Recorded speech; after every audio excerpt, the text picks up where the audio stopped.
So Michael, another good question is how do I store the seed once I purchase it?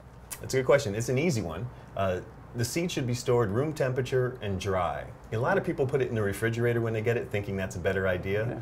But unfortunately, if you get a seed, a dry seed, and you have it in a Ziploc bag, and you put that Ziploc bag in the refrigerator, well, what happens is there's moisture in the air in the bag. Right. And the refrigerator pulls moisture out of the air to keep your products cool.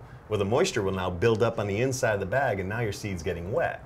So the one thing you don't want to do is get your seeds wet. Right. The freezer's completely different. You can put seed in the freezer if you wanted to. There's no reason to. Right. But room temperature and dry, best way to store seeds. Okay, and what about diatomaceous earth? I've heard that's... You can put a little DE, the initials, diatomaceous earth. You can put a little of that in. It's just a crushed shell, so there's nothing wrong with it. You can get it at health food stores now as a little higher quality of that shell. If you sprinkle some diatomaceous earth around the seed, you're going to keep pests away, because with organic seed, there's a chance you might get a bug. You know, nothing you can do about that.